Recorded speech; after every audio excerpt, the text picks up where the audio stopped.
नमस्कार दोस्तों, आप सबों का एक बार फिर से स्वागत है आपके अपने YouTube चैनल पर और आप देख रहे हैं अमित अंबस। तो फ्रेंड्स, जैसा कि आपको पता ही है, बिहार सिविल कोर्ट में क्लर्क की वैकेंसी आई थी और उसका प्री का रिजल्ट आ चुका है और अब 18 मई 2025 को मेंस का एग्जाम शेड्यूल्ड है, जिसके लिए एडमिट कार्ड आप 14 मई को पटना हाई कोर्ट की आधिकारिक वेबसाइट से निकाल सकते हैं।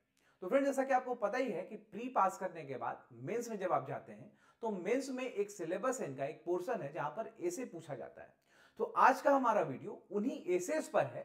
जैसा कि आप बोर्ड में देख भी रहे होंगे कि Bihar civil court clerk mains exam 12 most indispensable essay, इसका मतलब है कि 12 ऐसे एसे जिसको आप स्किप नहीं कर सकते हैं और अगर आप इसको करके जाते हैं इन 12 एसेस को तो डेफिनेटली आप एग्जाम में बहुत ही अच्छा करने वाले हैं।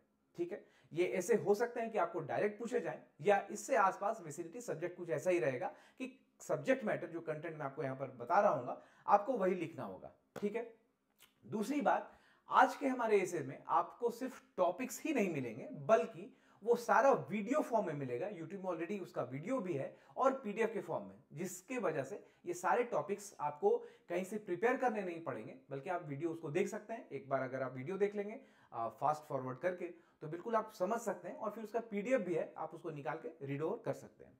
अगर आपको थोड़ा सा ज्यादा अगर आप उसमें वीक है इंग्लिश के ऐसे लिखने में तो इनफैक्ट आप उसको याद भी कर सकते हैं और अगर आप खुद से अपने आइडियाज को अगर एक्सप्रेस करना चाहें तो एक आइडिया आपको रफ आइडिया मिल जाएगा कि किस तरीके से आपको एसेस को लिखना है ताकि एग्जामिनर आपके नंबर नहीं काट सके। वो पूरा एक राइटिंग आपको इस प्रकार से मिलेगा कि भाई कैसे स्टार्ट करना है, कैसे मिड के जो कंटेंट्स होते हैं, जो positive negatives disadvantages advantages disadvantages ये सारे चीज होते हैं, कंक्लूजन्स वगैरह होता है, वो सारा वहां पर लिखा हुआ है। किस तरीके से कुछ अच्छे वर्ड्स, कुछ अच्छे वोकैबुलरीज को आप वहां पर पुट इन करना है जिससे एग्जामिनर आपसे इंप्रेस हो और किस तरीके से एक प्रॉपर एंडिंग देना है जो कि एग्जामिनर के दिमाग में ज्यादा देर तक रहता है, इंपैक्ट बनाता है। और अगर आप ऐसा करते हैं तो definitely you are going to score very high marks in this portion of your examination. ठीक है, बात ये हो गई। दूसरी बात कि ऐसे और कैसे लिखना है तो उस पर भी हमारा वीडियो बना हुआ है, वो सारे लिंक्स आपको यहाँ पर डिस्क्रिप्शन बॉक्स में भी दे दिए जाएंगे और कई बार आप स्क्रीन में भी देख सकते हैं। तो चलिए आज हम लोग स्टार्ट करते हैं आज के वीडियो को। तो वीडियो स्टार्ट करने से पहले जरूर आप इसको लाइक शेयर और सब्सक्राइब कर दीजिए, ये वीडियो काफी हेल्पफुल आपको होने वाला है। और दूसरी बात, ये उन बच्चों के लिए और ज्यादा हेल्पफुल होना है जो अगर प्रिपेयर कहीं से नहीं कर पाए तो डेफिनेटली इस वीडियो को देखकर जो मैं आपको लिंक दे रहा हूं, जो जो टॉपिक्स के लिंक है, आप डेफिनेटली उस लिंक में चले जाएं और बिल्कुल वो सारे ऐसे इसको वीडियो के फॉर्म में आप देख सकते हैं ताकि अच्छे से वो समझ में आ जाए और फिर पीडीएफ फॉर्म में भी आप उसको ले सकते हैं।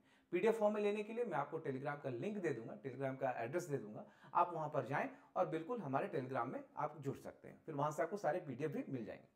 तो चलिए हम लोग स्टार्ट करते हैं आज के वीडियो को और टॉपिक देखते हैं कि क्या क्या टॉपिक हम लोगों को पढ़ना है। ठीक है, तो चलिए पहला, जैसा कि आप देख रहे होंगे तो पहला टॉपिक हमारा है वुमेन एम्पावरमेंट। ठीक है फ्रेंड्स, और एक बात और मैं बता दूं कि ये सारे टॉपिक्स को इस तरीके से कलेक्ट किया गया है, इस तरीके से इसको इकट्ठा किया गया है कि ये सारे टॉपिक्स आज की डेट में जो भी रेलिवेंट आपको चल रहा है टॉपिक्स, उस तरह का ये क्वेश्चन, उस तरह का ये सारे आपको दिए गए हैं। कहने का मतलब कि आज के डेट में जिसका इंपॉर्टेंस है और आज के डेट में जो आपको पूछा जा सकता है उस तरह के ही टॉपिक यहां पर आपको देखने को मिलेंगे। ठीक है, कुछ ट्रेडिशनल टॉपिक है जो आपको 10 साल पहले भी पूछे जाते थे, आज भी पूछे जा रहे हैं और आने वाले टाइम में पूछे जाएंगे, और कुछ टॉपिक्स ऐसे हैं जो डायनेमिक है, करंट में काफी इंपॉर्टेंस रखता है और आपको सारे एग्जामिनेशन से जहां पर आपको राइटिंग लिखना पड़ता है वहां पर ये पूछे जा सकते हैं। ठीक है, अब देखिए जो पहला आपको दिख रहा होगा वो है वुमेन एम्पावरमेंट। ठीक है, महिला सशक्तिकरण, और आपको चूंकि इंग्लिश में लिखना है इसलिए मैं इंग्लिश में ही यहां पर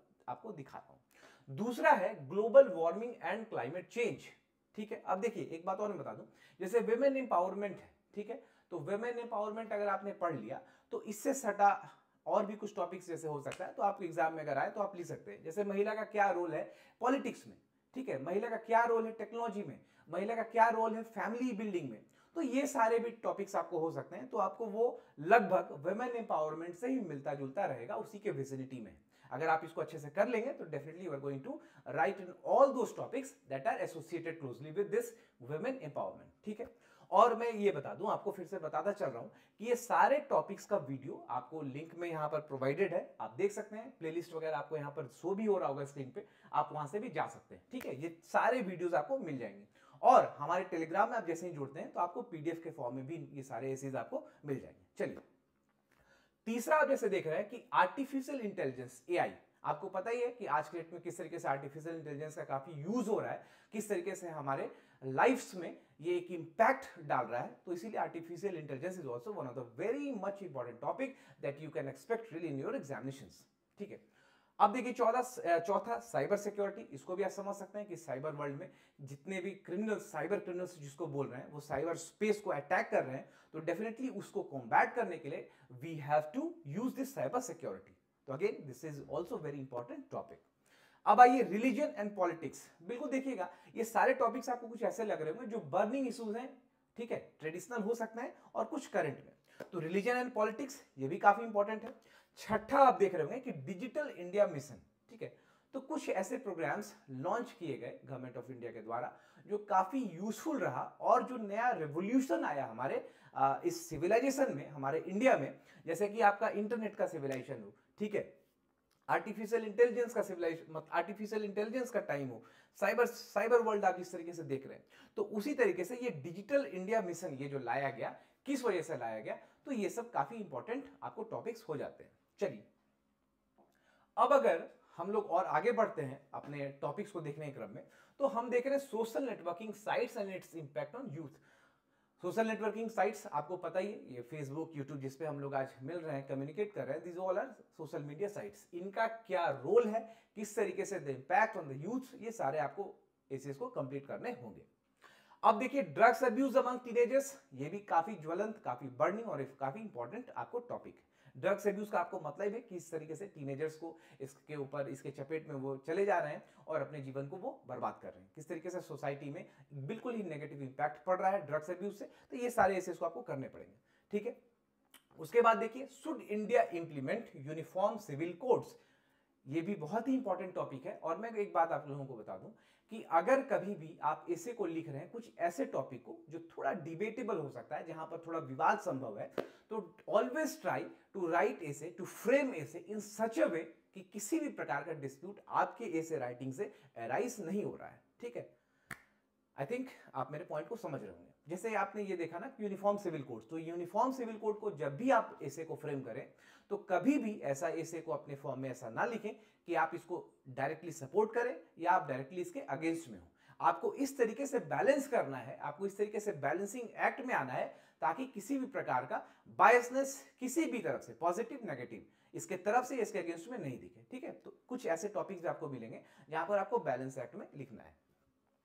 अब देखिए, role of legal aid and in promoting equitable access to justice. ये चूंकि आप सिविल कोर्ट और हाई कोर्ट का एग्जाम दे रहे होंगे, तो ये काफी इंपॉर्टेंट आपके लिए हो जाएगा लीगल एड का, ठीक है। Legal aid DLSA, DALSA, Jhalsa, इस तरह का ये टर्म होता है, लीगल सर्विस अथॉरिटी है, जहां पर फ्री में लीगल एड प्रोवाइड किया जाता है उन एक्यूज्ड पर्संस को जो कि गरीब है, जो इकोनॉमिक वीकर है और अपने खर्च पे एडवोकेट को हायर नहीं कर सकते, तो उनके लिए ये लीगल एड वगैरह है। ये हमारे इंडियन कॉन्स्टिट्यूशन में भी कई जगह मेंशन है, मेरे हिसाब से आर्टिकल 39A में इस तरह का बात कहा गया है लीगल एड के लिए, ठीक है। तो ये भी काफी इंपॉर्टेंट है। आप जुडिशियल पेपर देने जा रहे हैं, जुडिशियल पेपर इन कहने का मतलब कि क्लरिकल ही ग्रेड है, लेकिन चूंकि जुडिशरी का पेपर है तो ये इंपॉर्टेंट है यहाँ पर, ठीक है।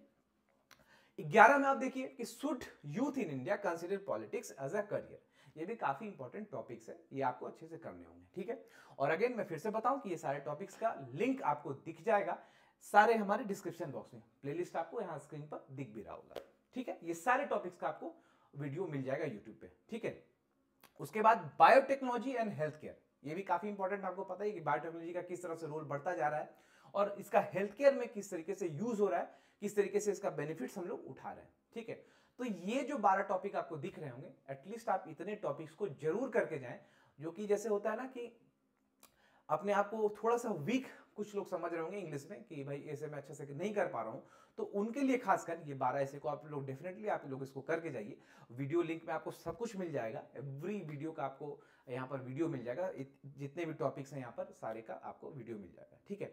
दूसरा ये कि फ्रेंड्स, ये वीडियो जो था, जैसे आपको पता ही होगा कि आपके ही सटे हुए राज्य झारखंड में भी हाई कोर्ट और सिविल कोर्ट की वैकेंसीज आई थी, तो उसको लेकर ये वीडियोस बनाए गए थे। तो कहने का मतलब ये है कि ये वीडियो आप समझ सकते हैं कि that is exclusively made for the court exams, ठीक है। झारखंड में आप इसको असिस्टेंट बोलकर ये वैकेंसी आई थी, हाई कोर्ट और सिविल कोर्ट दोनों में एग्जाम्स अभी नहीं हो पाया, तो इसीलिए सारा जो आप देख रहे होंगे, ये जो कलेक्शन आपको दिखने को मिल रहा होगा, ये एक्सक्लूसिवली आप इसको बोल सकते हैं कि ये कोर्ट के ही एग्जाम के लिए ही बनाया गया है, ठीक है। तो इस वजह से बिहार सिविल कोर्ट के जितने भी एस्पिरेंट्स हैं, जिन्होंने प्री का एग्जाम्स कंप्लीट कर रखा है, जिन्होंने प्री का एग्जाम्स को आप क्वालिफाई कर चुके हैं और अब मेंस की ओर अग्रसर हैं, सारे टॉपिक्स आपके अच्छे हैं, सब कुछ आप लोग अच्छा कर रहे हैं और ऐसे के वजह से आप पीछे ना रह जाएं, इस वजह से आप इस वीडियो को जरूर समझें और जितना भी मैंने आपको टॉपिक्स यहां पर बताया 1 से लेकर 12 तक, believe me all these topics are very much important और ये बहुत लाइकली है कि आपके एग्जाम में आ जाए, ठीक है। तो इसीलिए इस वीडियो को बिल्कुल ही स्पेयर ना करिएगा और ये 12 टॉपिक्स तो आप यहां पर बिल्कुल नोट डाउन कर लीजिए। आपको खुद से अगर मन है तो आप बिल्कुल बना सकते हैं, फ्रेम कर सकते हैं ऐसे इसको। अदरवाइज इन 12 टॉपिक का वीडियो आपको बिल्कुल मिल जाएगा हमारे डिस्क्रिप्शन बॉक्स में, प्लेलिस्ट वगैरह आपको चेक कर सकते हैं, दिख रहा होगा यहाँ पर, आप उसमें जाएं और उसको अच्छे से कर सकें। और उसके बाद एक वीडियो में और भी यहाँ पर शेयर कर दे रहा हूं कि how to write a good and effective essay, उसको भी आप देख लें। उसको देखने से एक आइडिया आपको ये मिल जाएगा कि एग्जामिनर जब इस तरीके से एसे को चेक कर रहे होते हैं तो उनके मन में क्या क्या बात होता है, किस किस चीजों को देखकर आपके मार्किंग किया जाता है, ठीक है। सबसे पहला मैं आपको बता दूं कि आपके हैंडराइटिंग को थोड़ा सा अच्छा होना चाहिए, दैट शुड बी रीडेबल, अच्छे से वो पढ़ा जाना चाहिए। और उसके बाद जैसे आप ऐसे किसी भी ऐसे को लिख रहे हैं तो कुछ अच्छे वर्ड्स, वोकैबुलरीज का यूज कैसे करना है, ठीक है, आपको स्टार्ट कैसे करना है, आपका जो मिड सेक्शन होता है जहां पर आप उसके बारे में, उसका एडवांटेजेस, डिसएडवांटेजेस, गवर्नमेंट का क्या रोल है, इस तरह के बातों को जब आप लिख रहे होते हैं, फिर कंक्लूजन पार्ट उसको कितने अच्छे से फ्रेम करना है, ये सारा कुछ उसमें डिस्कस किया गया है। आप उसको बिल्कुल उस वीडियो को भी देख सकते हैं, ठीक है। वो वीडियो को आप देख लेंगे तो एक आपको कंप्लीट आइडिया मिल जाएगा कि कहां से क्या करना है, ठीक है। दूसरी बात और भी वहां पर बताई गई है कि अगर कभी कोई वर्ड आपसे गलत लिखा भी जा चुका है, मतलब स्पेलिंग अगर आप गलत कर देते हैं तो उसको कट मार्क्स मत किया करिए। इस तरह का छोटा छोटा चीज उसमें बताया गया है, तो डेफिनेटली वो उस वीडियो को आप जरूर जाके देख लीजिएगा। तो फ्रेंड्स, यही हमारा आज का वीडियो था जहां पर हम लोगों ने 12 टॉपिक्स बताया गया है। यहाँ 12 टॉपिक मैंने आपको बताया कि बिहार सिविल कोर्ट में जो मेंस की परीक्षा हो रही है, जहां पर आपको ऐसे पूछे जाएंगे, तो ये 12 बहुत ही महत्वपूर्ण ऐसे है जिसको आप डेफिनेटली आप अच्छे से करके जाइए। इसलिए मैंने यहाँ पर लिखा हुआ भी आप देख रहे होंगे कि सिर्फ टॉपिक ही नहीं, वॉच कंप्लीट ऐसे, कहने का मतलब सिर्फ टॉपिक ही मैं नहीं बता रहा हूँ और आप उस ऐसे को अपने से फ्रेम करें, आप अपने से उसको निकालें। इनफैक्ट यहाँ पर सारे ऐसे ऑलरेडी कराए जा चुके हैं, वीडियो के फॉर्म में भी और पीडीएफ के फॉर्म में भी। और दूसरी बात और मैं आपको बता दूं कि आप इन सारे वीडियोस का, आप इन सारे वीडियोस का पीडीएफ भी ले सकते हैं। वो मैं आपको टेलीग्राम का यहाँ पर लिंक दे दूंगा डिस्क्रिप्शन बॉक्स में, वो आप अंदर जाएं और टेलीग्राम को हमारा ज्वाइन करें और वहां से आपको पीडीएफ भी सारा प्रोवाइड हो जाएगा। तो फ्रेंड्स, आज का वीडियो हम लोग यहीं पर एंड करते हैं बिहार सिविल कोड के लिए और आई होप कि ये वीडियो हमारा काफी हेल्पफुल होगा उन सभी लोगों के लिए जो बिहार सिविल कोड में क्लर्क का मेंस का एग्जाम लिख रहे होंगे। और आई होप कि जितने भी लोग मेंस का एग्जाम दे रहे हैं वो फुल पोटेंशियल से, बिल्कुल पॉजिटिव फ्रेम ऑफ माइंड से और एकदम गोल एक सेट कर लेना है कि इस तरीके से हम लोग को लिखना है और इस एग्जाम को बिल्कुल ही क्वालिफाई कर देना है। चलिए, thank you so much for watching the video, have a very nice day, thank you so much.